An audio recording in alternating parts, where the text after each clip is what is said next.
Welcome to Automotive EV. My name is Peter Wooding and thank you for joining us. Today is the third episode in our latest battery supply chain series, and joining me today is Achim Glass from Kuehne Nagel. Today we are looking at Automotive EV. My name is Peter Wooding and thank you for joining us. Today is the third episode in our latest battery supply chain series. So we have a small echo here. A small technical blip, unfortunately, but that's life. Never work with me, children and animals. So to go back through, welcome Achim to today's session. Today's session, we are covering inbound supply chains for new generation vehicles. Achim, what are new generation vehicles? Hello, Peter, and welcome, esteemed audience all around the world. Peter, for us, new generation vehicles are vehicles which are either powered by solar energy, by hydrogen, or by electric drivetrain technology. And we as Kuehne Nagel, we focused on the hydrogen logistics and on battery logistics. And actually, we do consider ourselves as one of the world leaders in zero-emission vehicle logistics. Peter, the topics on the left-hand side of the slide, they represent the most important trends that will result in a fundamental change between traditional supply chains from internal combustion engine to new generation vehicles. And the theme of the topic today is to identify what is the difference, what has changed, what are the impacts on supply chains for new generation vehicles in comparison to the traditional supply chains. And now that we are 10 months in the year of 2021, we gathered quite some experiences and we can identify these most significant changes compared to traditional supply chains. We can segment that into 4 different categories. More options is the first category. Shipments, they will become smaller in size and they will be higher in value. That is because, as we all know, an electric vehicle, an autonomous vehicle is actually considered a computer on wheels. So there's a lot of technology inside those new generation vehicles. And for that particular reason, besides smaller parts and components, which we have to ship by the masses, also they are extremely expensive because we talk high-end technology. These more options and the higher value, this also represents it requires much more working capital for the car maker or for the tier 1 supplier because parts and components have become more expensive. And that again also results in the fact that insurance premiums will go up, and it results in the fact that probably theft is an issue as well because of these fewer parts of higher value. However, as the shipment size also becomes smaller, the choice of mode of transport increases.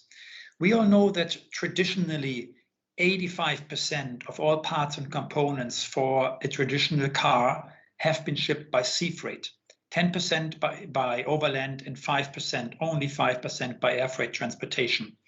And we see that there's a shift because of fewer parts and because of the before mentioned facts and figures. We do see a shift to more air freight replacing sea freight.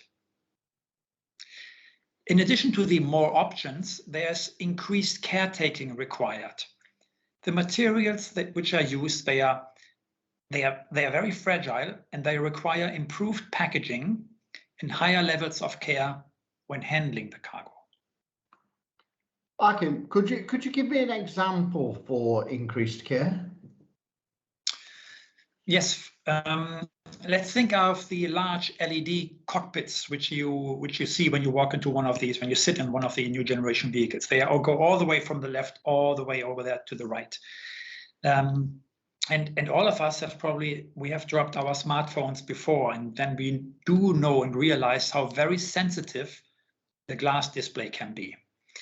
That requires special caretaking when handling the cartons.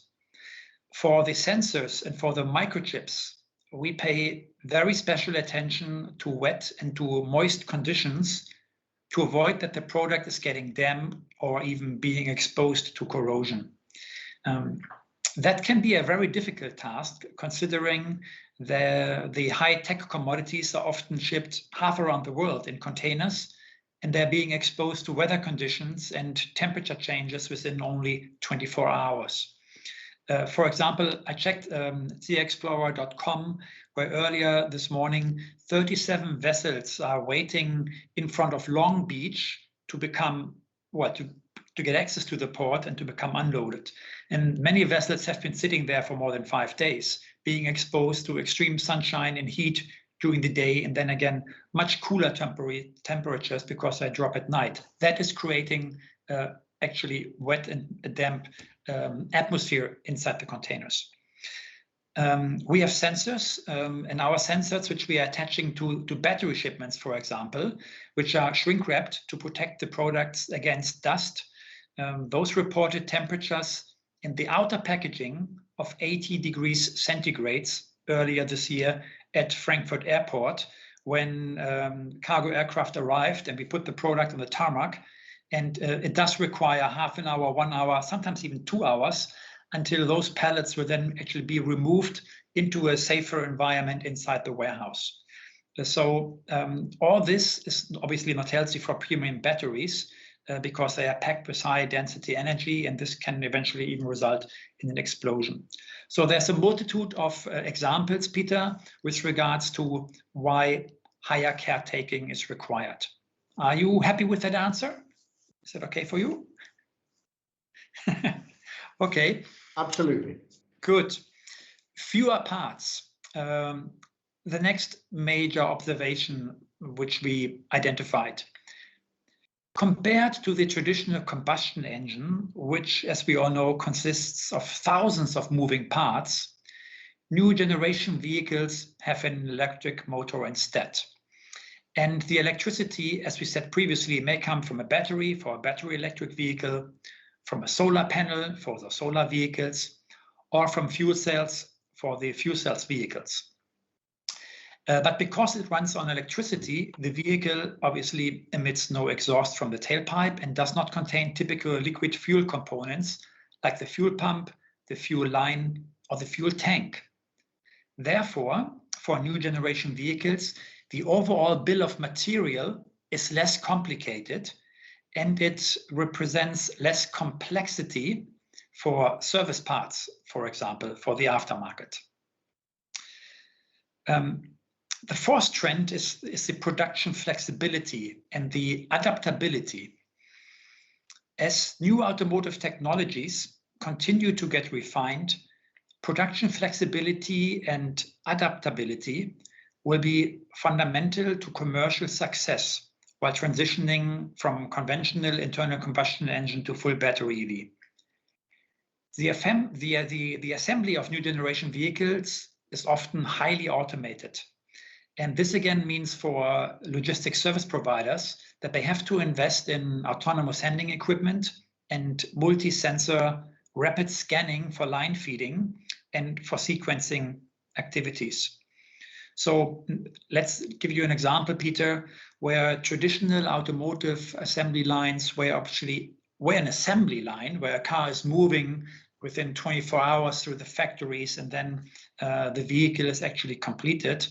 The company Arrival invented the terminology of a microfactory, where actually in a microfactory, a vehicle is not transitioning through the entire factory, but at the one and same location, the vehicle will be built up from the very beginning to the very end. And the activities around this one location, the vehicle is no longer moving, but the vehicle is static, does also require just in sequence deliveries to the worker, to the robots, or to the cobots. So a high level of flexibility is absolutely required. Let's talk about battery costs. The EV batteries are very, very high in demand. As we all know, they are very heavy, bulky, and they include hazardous material that is dangerous if it's being mishandled. So all workers along the battery supply chain require proper training to handle the dangerous goods. and due to the risk of fire and explosion, carriers increasingly reject lithium batteries for transportation. This shortage in capacity results in above average transportation costs for the batteries. The need to invest in fire safety measures at warehouse facilities will also increase. And the cost for storing electric vehicle batteries compared to other automotive parts and components will also increase significantly. In fact, when we talk about battery storage, the truth is, from my experience now in the last 3 to 4 years dealing with batteries, it is not how much does it cost to store lithium-ion batteries. The question is, can it be done, and can it be in accordance to local legislation? Example, if one would like to store a pellet with lithium cells, which then eventually will be built into a module and then into a battery pack, and we know a complete battery pack consists of approximately 6,000 to 8,000 cells, depending on the vehicle type. For the storage, one is allowed, it is possible to put the batteries into a shelving system. However, every pallet position on the shelf needs to have a separate sprinkler. Where normally you have a sprinkler every now so often pallet position, you need a sprinkler at every pallet position. And in addition to that, the water pressure needs to have a certain pressure and consistency in order to be approved by the local fire brigade to store lithium-ion batteries over there. And the issue is just that you need much more water to be accessible in case of a fire compared to a normal fire safety protection system. And to re-equip a warehouse with this infrastructure is actually very, very expensive. And in the past, the number of pallets which were required to be stored for 3, 4, 5 weeks was simply still very, very little, because the amount of EVs which are leaving the assembly lines today, with a very few exceptions, which we all know, the Renault Zoe, the Tesla, the ID.4, units are still very, very small. So also the amount of batteries which need to be stored are relatively small, which simply do not allow an investment to store batteries for a couple of months. So either it's a permanent cross-dock and transit warehouse, then it makes sense to make these investments, which goes in line with having agreements with the local fire brigade on what to do in a case of fire. Does the fire brigade still have enough time to go into the building before actually the roof will collapse? Because, Peter, we all know a lithium-ion battery fire, one cannot extinguish. It will burn and burn and burn. However, water is used to keep the other cells from a thermal runaway, to keep the other cells, to cool the cells so that they will not also catch fire, to further increase the spread of fire. And also, obviously, the surroundings are then moist and wet in order to avoid those surroundings catching fire. And maybe last but not least, often not regarded or disregarded, in case of an incident, the water is not just regular water which can go into the drainage, but it's contaminated water. So it needs to be collected separately, and it needs to be afterwards also disposed separately. And to have these multiple mentioned additional investments into the infrastructure of a warehouse is what makes battery storage very expensive. And as I said before, this is a dangerous product. Less and less carriers entertain the transportation of the batteries simply due to one fact: too many incidents in the past where batteries have not been declared correctly or they have been mishandled, resulting in fire, explosion, and it's a threat to life.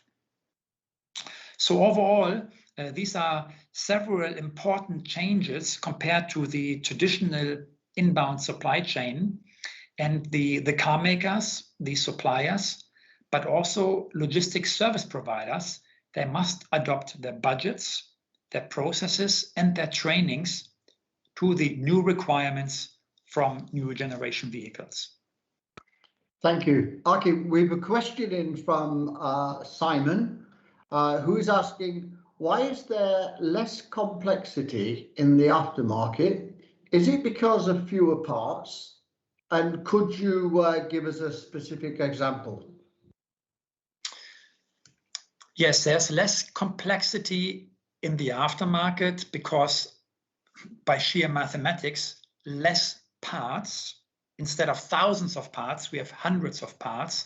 Less parts mean less complexity because there are less stock keeping units in the warehouse. So there's less inventory to administrate. That makes things easier. Also, less parts mean reduced risk of delivering the wrong service part to the dealer, because many things are the same, they are alike, and the likelihood that you deliver something faulty or wrong is smaller. But less parts also mean significantly less overall space which is required. Hence, there will be less pallet positions for the LSP to store, and eventually there's also less cost for the customer to store the products. So when somebody needed beforehand for, let's say, 3.5 stock keeping units, which is the average number of SKUs for a national distribution center, not for the global distribution center, but for the national distribution center, where you are storing the most frequently ordered parts and components. That results probably in half the space which was required for internal combustion engines that is now required for new generation vehicles. Thank you.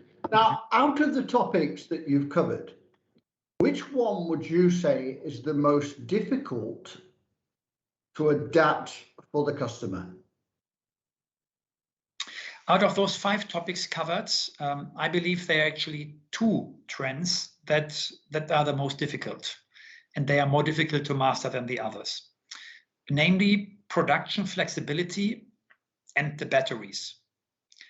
Production flexibility because, especially for a startup EV supply chain, that is because, unlike with traditional vehicle startup supply chains, the production launch of an electric vehicle startup company means that there is no historical data from previous launches.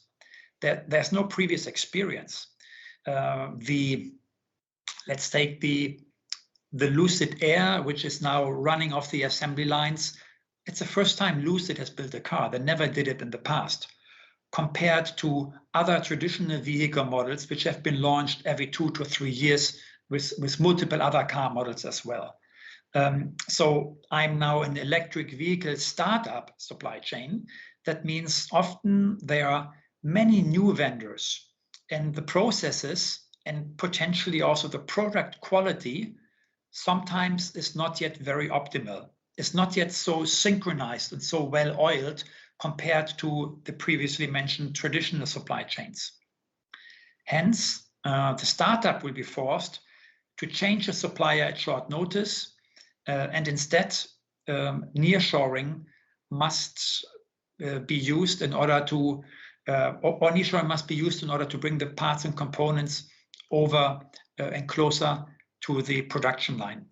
I heard from EV startups that there were last-minute changes to the bill of material, and that means adaptability is important, and you need an agile supply chain, which actually requires a very, very flexible freight forwarder. So far, with regards to the production flexibility. On the battery side, car makers and also suppliers, they have realized that one cannot send an RFQ and tender battery logistics like normal parts and components. Today, we have special lithium-ion battery logistics RFQs from car makers and battery manufacturers. In the past, that wasn't the case. You know, those parts and components were tendered inside the normal product range, and we always had to wave a flag. We said, we cannot give you, Mr. Customer, a price for 500 kilograms from A to B for a battery or for a bumper. It's just different because of the complexity of the batteries, the hazardous material, which I mentioned before. So the battery supply chain is often a standalone supply chain that is especially being looked at outside the traditional service awards. And also for a long time, our customers, they didn't really know what they need and they didn't really know what they want. And they tried to use the established supply chain networks for their batteries, but that didn't work. Material didn't flow fast enough from A to B because of paperwork was missing. People didn't know whether or not they will potentially violate regulations. People are uncertain about limited quantities and how to label them. So in the meantime, they all realized that moving the batteries is very complicated. It is very dangerous. And more than once, we have heard that companies got into serious trouble for violating dangerous goods regulations. So the false labeling or wrong declarations, for example. Fines are very heavy. And besides paying a fine, those fines always come along with an enormous administrative effort when responding to an accident or to a compliance investigation. My advice, Peter, is to all companies out there which are transporting batteries, choose your LSP very wisely. Please test the regulatory know-how and ask for emergency concepts and past experience before awarding battery logistics to an LSP by just comparing rates potentially in an Excel spreadsheet. So adaptability and the batteries, I find the most challenging and difficult aspects to consider when having a new generation vehicle startup supply chain. If we look at new generation vehicles, some of the new models, new startups altogether, as well as traditional companies, I'm seeing lots of initial launch dates moving backwards. Mm-hmm. Yeah, so they're delayed for whatever reason it is. But how does that affect your planning as the provider? Peter, this is creating us a lot of headache. Let's disregard for a moment why is the delay in production, because it can be manifold and it's speculations and we know some facts and figures, but for whatever reason, we as an LSP are heavily impacted because let's compare how the normal supply chain should work and should run. And then I will explain to you why this has become why this is a big problem for us. So normally, again, also with a traditional combustion engine supply chain, we knew exactly how many vehicles are being built per day. And we knew exactly how much buffer storage is available at the manufacturing site. Often the car maker has buffer stock for 5 days, for 8 days, let's say for 10 days even. And obviously the moment an order is placed at a dealer somewhere around the world, not with all, but with many of our customers, we already are being informed about this so that we can prepare and have the space, most of all, which is required to move the product available, because as we all know, parts and components are coming from all around the world to a particular assembly location anywhere in the world. May it be in Europe, in Japan, China, South America, wherever. So by knowing the daily output of 500 vehicles, we are shipping, let's say on every week from a particular vendor base or the interior, for example, we are shipping 25 20-foot containers every week. And it's very, very seamless. And you do this, Peter, for weeks and for months without, it's cookie cutting, it's a sausage factory, which resulted into the fact that automotive supply chains are very efficient and they are rock bottom with regards to costs because they are absolutely fast and you try to squeeze out every waste or unnecessary step. And that was possible prior to COVID because every now and then we had a disruption and we know what happened with COVID. Now we live in chaos. So it was planning for us was very simple. We buy the space weeks out in advance, and we know exactly that on a container vessel from Asia to Long Beach, for example, every week we have those 25 containers. And also before COVID, if you don't ship 25 containers, it was okay. Nobody was concerned about it. But now in the post-COVID new normal, we all know that there's no space available on the vessels. There are no vessels available. The vessels are parked outside the ports and cannot enter because at the port, only 20% skeleton staff of the workforce is able to work because of Corona. And additionally, there are no truck drivers in order to collect the containers which are inside the port. There's no chassis to even move those containers in proximity of the port to collect it later. So the point I want to make is that if there's now a disruption, those 25 containers are coming in, okay? We are shipping them. We cannot stop them anymore because we know that in August next year, production is down for 4 weeks. We can plan, so we don't ship for 4 weeks. But if it's unexpected, the supply chain, we cannot stop anymore. That means for a couple, depending on the line stop, for days, potentially weeks, cargo is coming in and one does not know where to put the cargo. I said before, the buffer stock is typically 5, 7, 10 days, but here it comes, material for weeks production comes in every week. So that has become a big issue for us as a service provider because the OEM tells us, sorry, we are 2 weeks down for whatever reason. Where can we put the material? Well, we are also scratching our head where to put the material because you cannot just build a warehouse all of a sudden. So that has become a problem.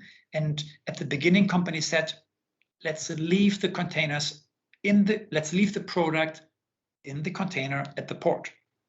And there were things called detention and demurrage, where you pay a fee to store your container inside the port, and you pay a fee to the shipping line because you're utilizing the container. And normally, Peter, in traditional supply chains, detention and demurrage was never an issue because the moment the container arrived, the truck was already waiting, picked it up, brought it to the OEM. They unloaded the material immediately or with the next shift, and we received the empty container back and it was handed over to the shipping line. And the empty container was sent somewhere else so another customer can put product in there and can ship it back to Asia, for example. Now that doesn't work. Now the issue is because of, for example, chip shortage, production is on for 7 days, production is off for 7 days. Production is on for 2 weeks, production is off for 2 weeks. But we only find out about on-off 2 or 3 days before. So to plan all these activities, knowing that there's there are no, as I said before, no worker available, knowing that there's no chassis available. If you then would like us to speed up the supply chain because you say, I have 25 containers in the port, can you bring them tomorrow? In the past, that was not a problem. Today, I think it's easier to fly to the moon tomorrow than to take those containers out of the port for the reasons I mentioned. And this is not just a challenge for us with regards to organizing this. The administrational effort to pick up the phone to try to organize one transport, which normally was, executed electronically. Nobody picked up the phone and spoke to somebody. It was all organized and it worked very seamlessly. That is not the case anymore. We need 5 times the amount of time in order to move one container through the network. And the implication for the car makers and for us are also very heavy because I said before, no containers are available. no vessels available. The new vessels which will be built will be ready in the market in 2023, 2024. So this situation is very unlikely to go away tomorrow or the day after tomorrow. So what the shipping lines have done and what the ports have done is they said, move your containers out of the port because I have 10 other vessels which I need to bring in, and they need to unload their containers and I don't know where to put them. So this so-called detention fee, which used to be, let's say, between $8 and $25 per day, depending on where you are around the world. I've heard about rates of $250, $350 per day per container, multiplied by 10, 15, 20 containers, multiplied by the number of days, Peter, very quickly becomes 6-digit. In addition to that, we have the shipping line knocking at our door saying, I need the container because there's another customer around the corner and I need to take the automotive parts out and we're going to put consumer goods in, then we ship it to the other end of the world, but we cannot empty the container. So this is the so-called demurrage cost, where then the shipping line is charging a penalty, so to say, because you're not returning them the empty container, which, very similar to detention, is a price per container per day, which used to be $8, $15, $20 per day, is now $180, $250 per day, to penalize the customers, because don't think that the carriers are using this to make money. They rather use a container and ship it to the other end of the world because, as we all know, freight rates are so very, very high. They would like to utilize their assets, but all these assets are sitting in front of the ports on container ships, and this situation is very bad. So it's many, many ripple effects. And therefore, these unforeseen production stops are deadly for everybody and are creating a lot of headache. Because even if a customer says, you know what, for whatever reason, we increased a new batch of chips and we can restart our production, we cannot kickstart the supply chain again from one second to the other. It needs to be planned again accordingly. And it's not just us planning then for the unexpected and for the emergency. There are 10,000 other customers out there who are in exactly the same situation. And this is really resulting into a lot of headache, a lot of unreliability, a lot of significantly increased costs, going over budget. Difficult, unfortunately. Thank you. It's interesting, really, with sort of, you've brought the chip situation up. Thank you very much, because it's on everyone's lips at the moment. 3 weeks ago, approximately, in the first episode of this series, you gave us, along with Dimitri from Bogdan Debner, an overview of the challenge and what was happening within the chip shortage. Now, we're 3 weeks further on, which is a long time in vehicle production. Has it eased or has it got worse? My feeling from talking to customers and talking to our operations is that it has become worse. I mean, I'm reading the press based in Europe. Many OEMs are not just closing down for a couple of days. There are OEMs which said we are closing down all the way from October, all the way to the end of the year because of the chip shortage. Because for them also this on, off, as I mentioned to you before, is resulting in so many additional costs. It's probably better to say, let's give it a fresh new start at a certain point of time. So from my perception, but I'm not a chip manufacturer, but from my perception, it has gotten worse. And if you ask me for my personal outlook, again, from reading industry news from Asia, from Europe, and also from North America, I think it will get worse before it will get better. And that's a concern to all of us, because we as a freight forwarder, we would like to ship a lot of material, but if production is down, it's a lose-lose for everybody. We are shipping less product, generating less revenue, and the same is happening to the tier suppliers. They are selling less of their material. The same is happening to the car maker. I think except in the US, where people are buying cars left, right, and center, in many other parts of the world, consumption is not as high as it could be. Now, I spoke to someone yesterday, which bothered me slightly, who suggested that the chip problem would really not go away until the third quarter of 2022. Is that realistically, or? As mentioned before, Peter, I don't know. From what I read, it's there to stay for a while. What I hear in the European press is that the chip shortage, which for a long time only impacted the automobile industry and everybody could read it in their local newspaper, I hear that now also consumer goods, tablets, computers, refrigerators, children toys, PlayStation, etc., all those include microchips and processors. Even those products are now in danger to become produced in the right quantities for Christmas. So I believe it is a massive issue.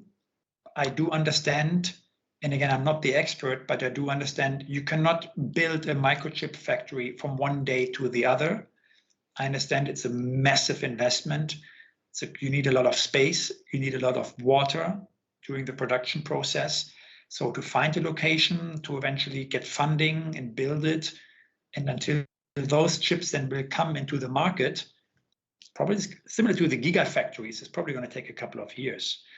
But that is, Achim Glass, my personal opinion.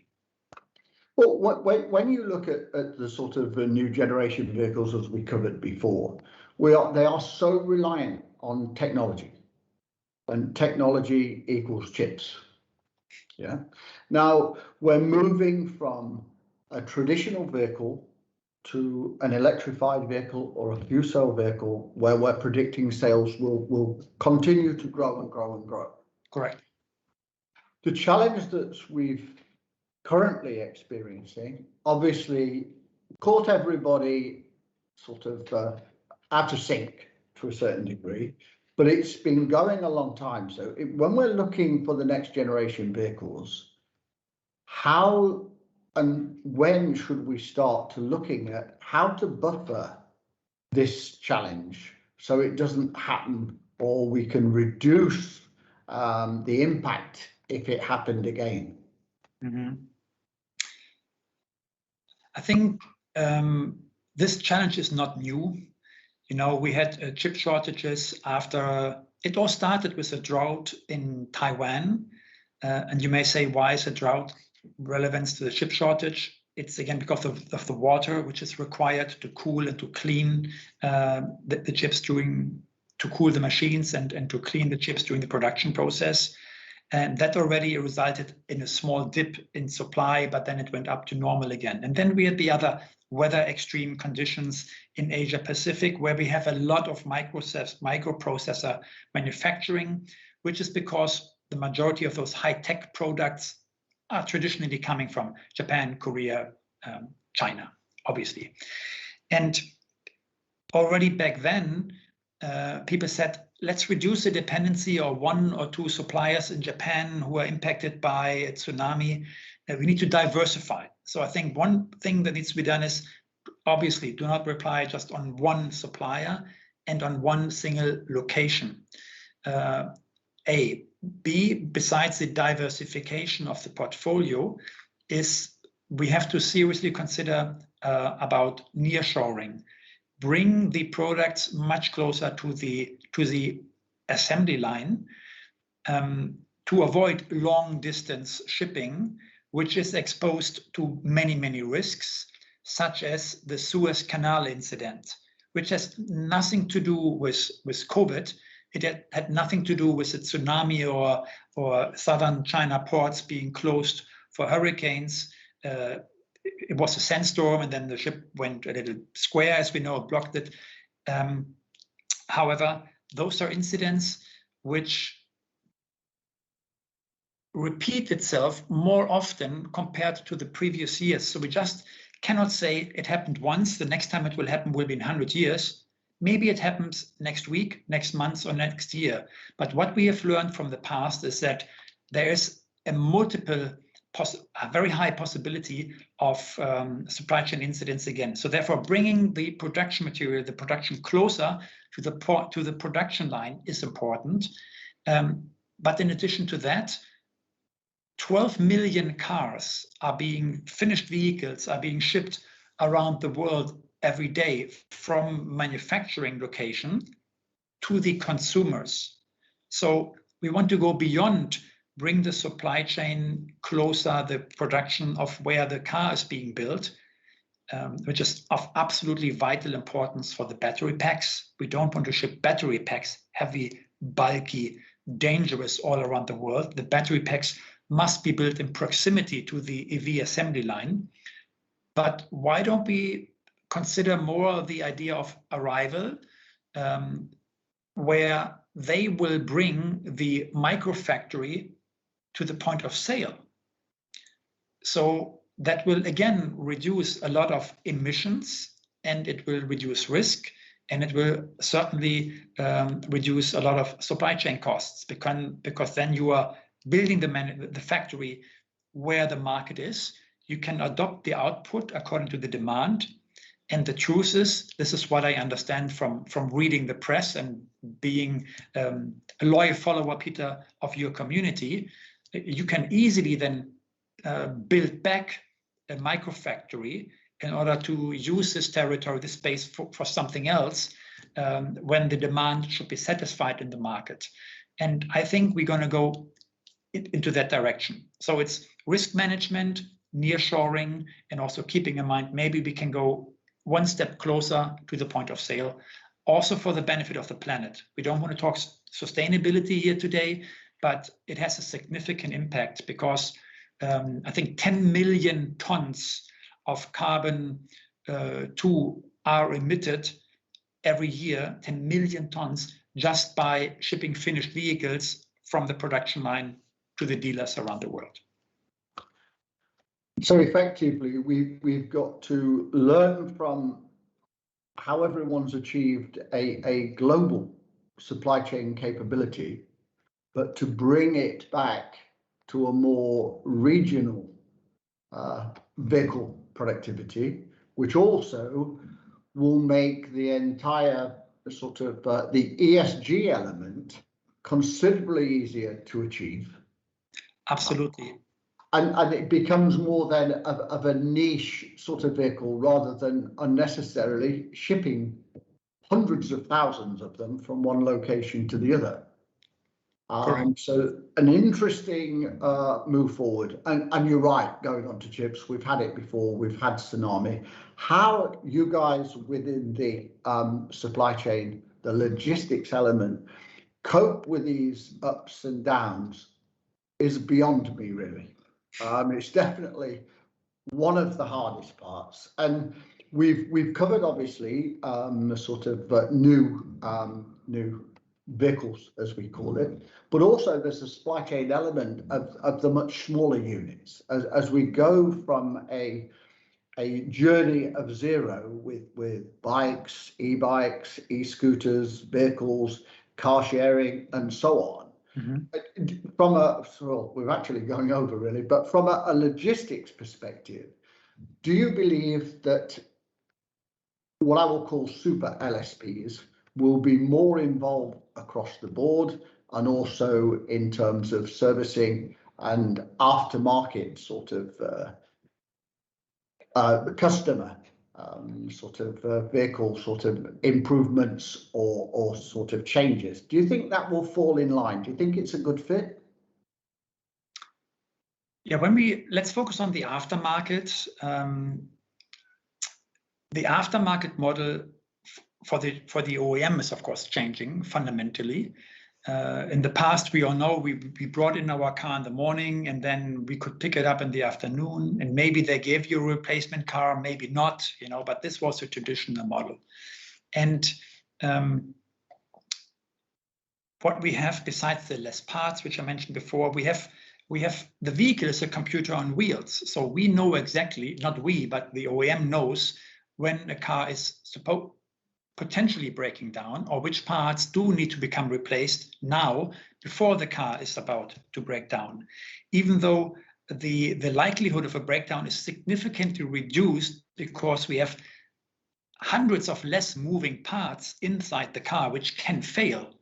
So the aftermarket, we will see many garages disappear because simply there are less accidents, Peter, because we have all the safety measures in our car. So there's no need to bring your vehicle to a car dealer. So with regards to the business model, how will it change? Let's think about Tesla. It's commonly known in the marketplace. Have you ever seen a Tesla garage, Peter? You have not, because there is none, because they come to you. And that is, of course, something what all the EV startups will most likely follow. They're not similar to the traditional OEMs who have a dealership of hundreds or thousands of dealers in a country or on a continent. The new generation vehicle startup companies, they could not build such a network. It will take far too long. So they will come to where you are. And the car, the connected car, one of the big trends, connectivity, autonomous, shared, electrified. The car will let you on your smartphone, let you know that something may be wrong. And on the application on your smartphone, you actually then book the appointment and the guy comes to you, okay? And that is the implication for us, is that sometimes you still need the OEM, the original equipment manufacturer, to replace and to repair the car. But let's face it, for a car which is 10 years old, many consumers don't go again to the premium dealership. They just order a pirate part, okay, from a non-original equipment manufacturer, and they buy it at a store or they get it shipped at home. So we believe that in the aftermarket, we are getting ready to service less number of dealers. The dealer locations will go down, besides the number of pieces and parts which will go down, besides the higher accuracy of delivering to the dealer, because they can tell us in advance exactly what they need. In addition to that, we are getting ready for the e-commerce wave to deliver parts and components to people's houses.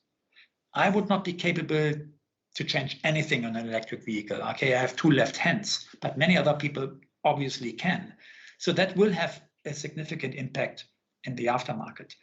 And also, I'm not telling a secret that it is known car makers generate more EBIT from the aftermarket or in the past than compared to selling a vehicle. And this is why the new electric vehicles, they identified a new revenue stream, which is the monetization of data, your user data. You connect to your car, you sit inside the car, and worthwhile a different session on automotive EV, okay, how much data is being submitted, how many gigabytes or terabytes every second when driving a car, and what is actually happening with this data. Data is the new gold, as we all know. So therefore, in particular, the new generation vehicle EV startups are using data to generate revenue as well. Thank you. When we're talking like this, it makes me realize we do need series of 5, 6 and 7 episodes to even get close to covering everything. So thank you everyone for watching. We have actually gone over time. Thank you, Akin. That was absolutely superb. I believe it was really clear for everyone and an eye-opener. And we look forward to next week's session. And obviously, we'll see viewers on demand who weren't able to watch today start to watch as well. But thank you, really appreciate it. Thank you, everyone, for watching. Let's all keep safe, despite the fact we're able to move around again. And we'll see you again next week. Thank you. Thank you, Peter. Goodbye. Hi, it's Peter again, and thank you for watching the session. Don't forget you can connect with all members within the EV community. Send messages to each other and start to build relationships for the future. Also, take a look at our supplier showrooms. Our partners have got lots of products and services that they have to offer, which again could be of benefit to you. Make the most of the opportunity, and thank you again for joining us.